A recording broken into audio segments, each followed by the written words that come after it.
24 नवंबर 2025 बॉलीवुड का इतिहास पल भर में बदल गया। धर्मेंद्र हिंदी सिनेमा के ही मैन 89 साल की उम्र में दुनिया छोड़ गए। लेकिन उनसे भी बड़ा सवाल यह है कि उनके जाने के बाद जो हुआ वह पहले कभी नहीं हुआ था, क्योंकि आज से पहले कभी हेमा मालिनी का परिवार और प्रकाश कौर वाला परिवार एक छत के नीचे साथ खड़ा नहीं दिखा। सालों तक दोनों पक्षों के बीच दूरी रही। कैमरे हमेशा दो अलग अलग दुनिया दिखाते रहे। न कोई साथ की तस्वीर, न कोई सार्वजनिक मुलाकात। लेकिन धर्मेंद्र के अंतिम संस्कार में वे सब एक साथ एक कतार में खामोशी से खड़े थे।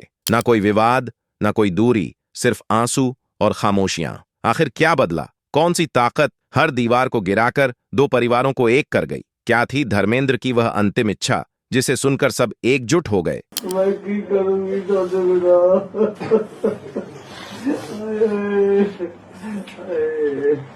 और किस बेटी ने अपने पिता का वह आखिरी सपना पूरा किया? चलिए शुरू करते हैं। इसी तरह की और रहस्यमयी जानकारी प्राप्त करने के लिए हमारे चैनल ट्रू हिस्ट्री को आज ही सब्सक्राइब करें और बेल आइकॉन को प्रेस करें। नवंबर 2025 की वह ठंडी रात मुंबई के ब्रिज कैंडी हॉस्पिटल के बाहर मीडिया का सैलाब खड़ा था। कैमरों की चमक, शोर की भीड़, लेकिन अस्पताल की दीवारों के भीतर ऐसी लड़ाई चल रही थी जिसने सबको खामोश कर दिया था। 89 साल के धर्मेंद्र, जिन्होंने पर्दे पर नंगे हाथों से लोहे की जंजीरें तोड़ी थीं, आज आईसीयू में सांसों के लिए जंग लड़ रहे थे। बाहर सन्नाटा इतना गहरा था कि दिल की धड़कनें भी सुनाई दे रही थीं, पर सबसे तेज आवाज थी उस दर्द की जो उनके सीने में उठ रहा था। बीमारी से नहीं, बल्कि अपनी बेटी ईशा की टूटी हुई शादी देखकर। रिपोर्ट्स कहती हैं धर्मेंद्र की बिगड़ी तबीयत की असली वजह सिर्फ बढ़ती उम्र नहीं थी, बल्कि वो मानसिक तनाव जो पिछले 2 सालों से उन्हें अंदर ही अंदर तोड़ रहा था। एक पिता जिसने जिंदगी भर अपने परिवार को एक साथ देखने का सपना देखा, आज अपनी आंखों के सामने अपनी लाडली बेटी का घर बिखरते देख रहा था।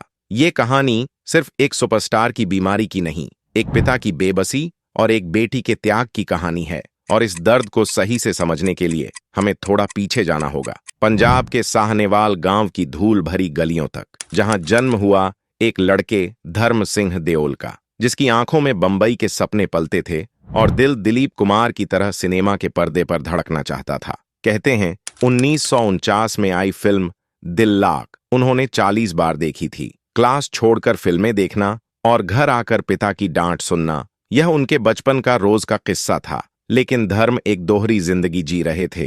एक तरफ संस्कारी पंजाबी बेटा जिसकी शादी 19 साल की उम्र में प्रकाश कौर से कर दी गई, और दूसरी तरफ एक सपनों का शहजादा जो माया नगरी पर कब्जा करना चाहता था। फिर किस्मत ने खेल बदला। उनकी मां ने चुपके से उनकी एक तस्वीर film fair talent Hunt contest में भेज दी और लाखों चेहरों के बीच पंजाब का यह गबरू विजेता चुना गया।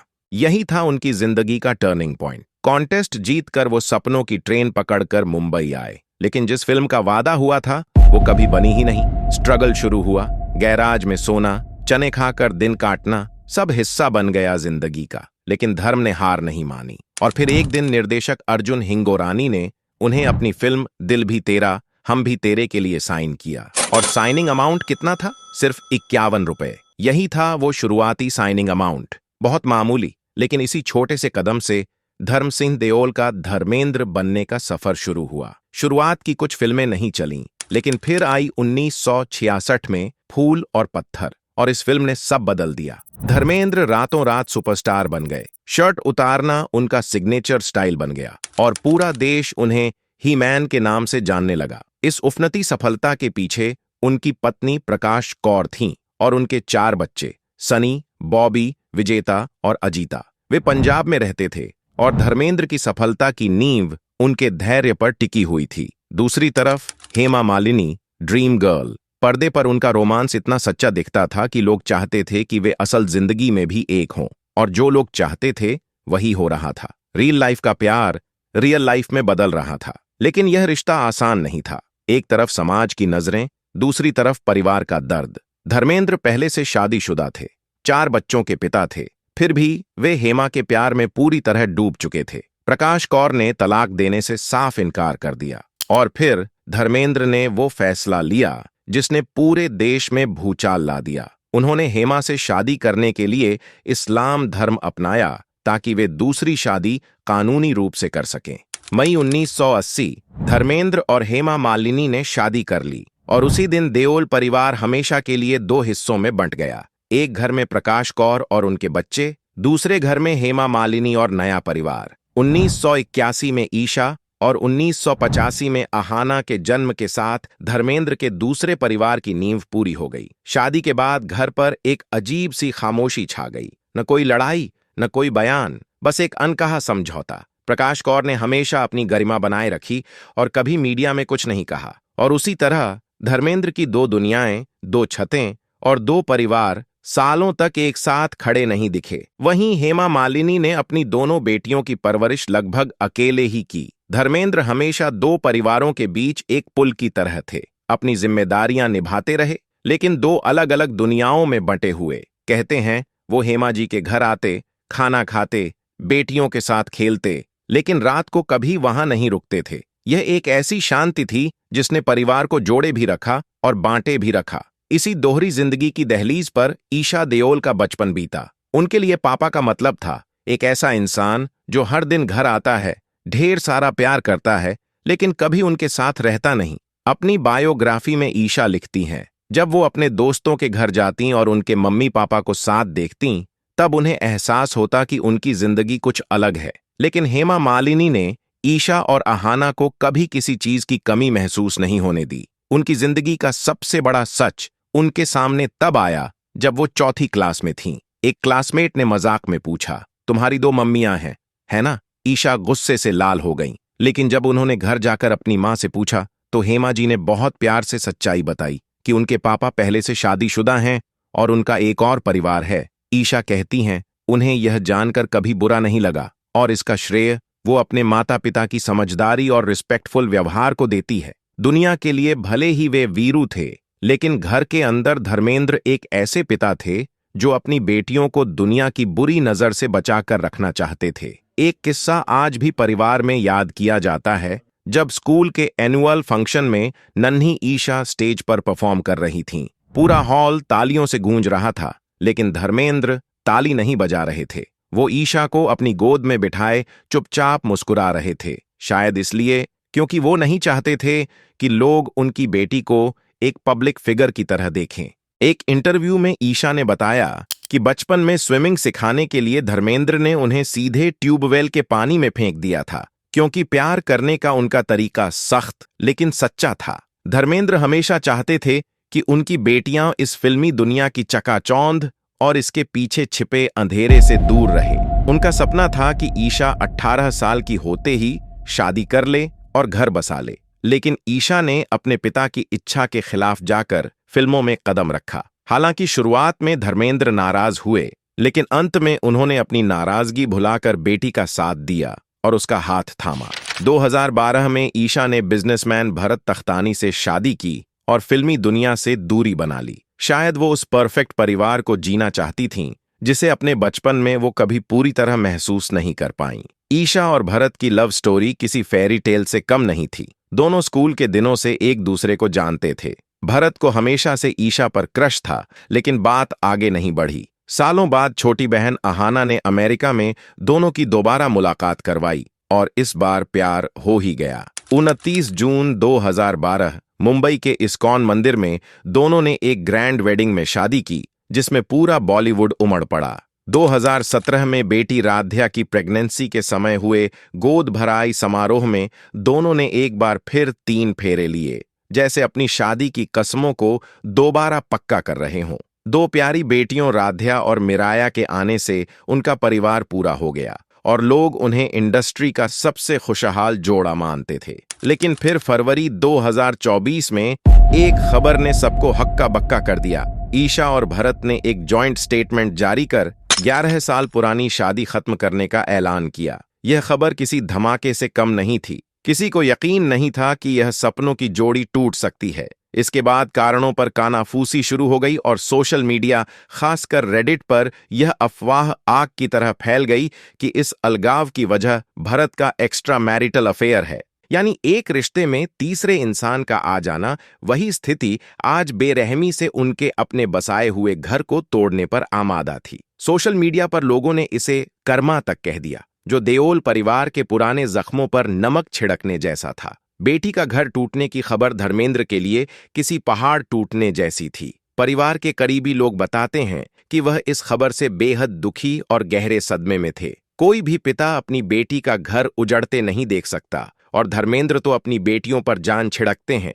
वो ईशा के फैसले के खिलाफ नहीं थे, लेकिन वे बस इतना चाहते थे कि ईशा एक बार और सोचे। उनकी सबसे बड़ी चिंता दो छोटी नातिनों राध्या और मिराया को लेकर थी। उनका मानना था कि माँ बाप के अलग होने का सबसे बुरा असर बच्चों पर ही पड़ता है, और अगर शादी को बचाने का एक भी मौका है तो उसे जरूर आजमाना चाहिए। यह धर्मेंद्र की जिंदगी का वह मोड़ था जहां एक सुपरस्टार की बेबसी खुलकर दिखी। वो शख्स जिसने पूरी इंडस्ट्री पर राज किया, आज अपनी बेटी के दुख के सामने लाचार खड़ा था। वह सिर्फ सलाह और गुजारिश कर सकते थे, लेकिन फैसला नहीं बदल सकते थे। इस भावनात्मक तूफान का असर उनकी सेहत पर भी पड़ने लगा। फरवरी 2024 में तलाक की घोषणा के बाद जब सबने मान लिया कि ईशा और भरत के रास्ते हमेशा के लिए जुदा हो गए, तभी कहानी में एक फिल्मी मोड़ आया। 29 जून 2025 उनकी शादी की 13वीं वर्षगांठ। इंटरनेट पर अचानक दोनों की कुछ तस्वीरें वायरल हुईं। तस्वीरें आर्शिकेश के परमार्थ निकेतन आश्रम की थीं,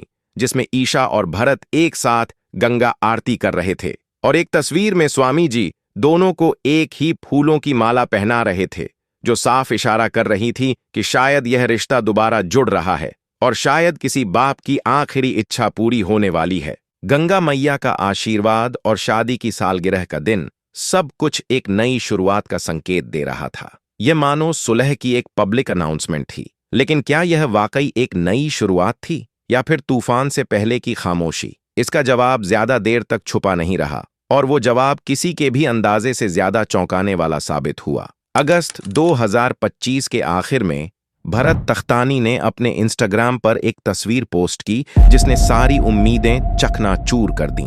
तस्वीर में वह एक लड़की मेघना लखानी के साथ थे, जो एक सफल बिजनेस वूमन हैं, और कैप्शन था, मेरे परिवार में आपका स्वागत है, इट्स ऑफिशियल। यह एक धमाका था। भरत ने पब्लिकली अपने नए रिश्ते का ऐलान कर दिया था। आर्शिकेश की वो यात्रा सुलह की नहीं, बल्कि एक शांतिपूर्ण विदाई की आखिरी कोशिश थी। उसी पल पुरानी अफवाहें सच लगने लगीं कि भरत का एक्स्ट्रा मैरिटल अफेयर ही इस टूटन की वजह था, और वही सच आज सोशल मीडिया पर एक पब्लिक तमाशा बन चुका था। इस पूरे घटनाक्रम का असर ईशा के करियर पर भी पड़ा। 2025 में वह और तुमको मेरी कसम के साथ बड़े पर्दे पर लौटीं, लेकिन फिल्म बॉक्स ऑफिस पर औंधे मुंह गिर पड़ी। पहले वीकेंड में सिर्फ 65 लाख की कमाई।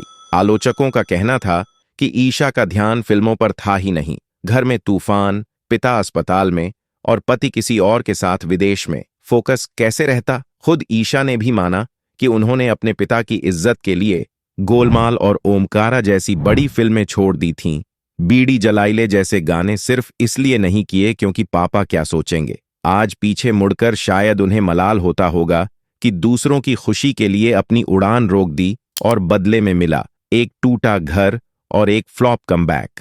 जब धर्मेंद्र अस्पताल में जिंदगी और मौत से जूझ रहे थे, तब देओल परिवार की ऐसी तस्वीर सामने आई जिसने सारी कड़वाहटें धो दी। सनी देओल, जिनके बारे में कहा जाता था कि वे हेमा मालिनी और उनकी बेटियों से दूरी रखते हैं, इस संकट की घड़ी में सबसे बड़ी ढाल बनकर सामने आए। 2015 में हेमा मालिनी के एक्सीडेंट में भी वह सबसे पहले पहुंचे थे, और इस बार भी अस्पताल के बाहर सनी ने मीडिया और डॉक्टरों से बातचीत संभाली। जब पपराजी ने ईशा की कार घेर ली और वह रोने लगीं, तब सनी और बॉबी ने ही हालात संभाले। कहते हैं, आईसीयू के बाहर सनी और ईशा की बातचीत ने 40 साल पुरानी दीवार गिरा दी। सनी ने ईशा से कहा, चाहे कुछ भी हो जाए, हम हमेशा तुम्हारे साथ हैं।